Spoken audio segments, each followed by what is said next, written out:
ಭಾವಿಸಬೇಕಾಗತ್ತೆ. ವಿರೋಧ ಪಕ್ಷದವರು ಅನೇಕ ಕಡೆ ಟೀಕೆಗಳನ್ನು ಮಾಡಿದ್ದಾರೆ. ಈ ನಾರಿ ಶಕ್ತಿ ಯೋಜನೆ ಬಂದ ಮೇಲೆ ಅನೇಕ ಸಮಸ್ಯೆಗಳು ಉಂಟಾಗಿದೆ, ಹಣಕಾಸಿನ ತೊಂದರೆ ಆಗಿದೆ, ಅಭಿವೃದ್ಧಿ ಕಾರ್ಯ ನಿಂತೋಗಿದೆ ಅಂತಕ್ಕಂಥ ಒಂದು ಆರೋಪ ಕೂಡ ಮಾಡತಕ್ಕಂಥದ್ದು. ಅಭಿವೃದ್ಧಿ ಅಂದ್ರೆ ಕೇವಲ ರಸ್ತೆ, ಚರಂಡಿ, ಕಟ್ಟಡಗಳು ಮಾಡಿದ್ರೆ ಅದು ಅಭಿವೃದ್ಧಿ ಅಲ್ಲ. ಅದು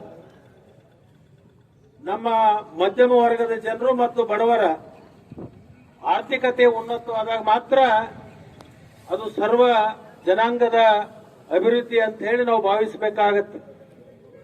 ಇವತ್ತು ಅನೇಕ ಜನ ಗ್ರಾಮೀಣ ಪ್ರದೇಶದಲ್ಲಿರ್ತಕ್ಕಂಥ ಹೆಣ್ಮಕ್ಳು ತಮ್ಮ ಬೇರೆ ಹಳ್ಳಿನೇ ನೋಡಿರಲಿಲ್ಲ, ಯಾವುದೇ ದೇವಸ್ಥಾನ ನೋಡಿರಲಿಲ್ಲ, ಯಾವುದೇ ಧಾರ್ಮಿಕ ಸ್ಥಳಗಳಿಗೆ ಹೋಗಿರ್ತಕ್ಕಂಥದ್ದು ನಾವು ಕಂಡಿರಲಿಲ್ಲ.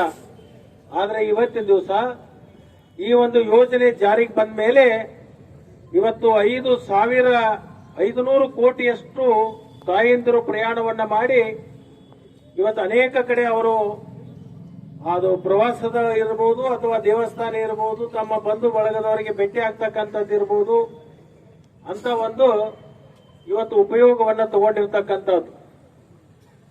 ಇವರೇ ಹೇಳ್ತಾರೆ ಕೋಶ ಓದಬೇಕು, ದೇಶ ಸುತ್ತಬೇಕು ಅಂತ ಹೇಳಿ.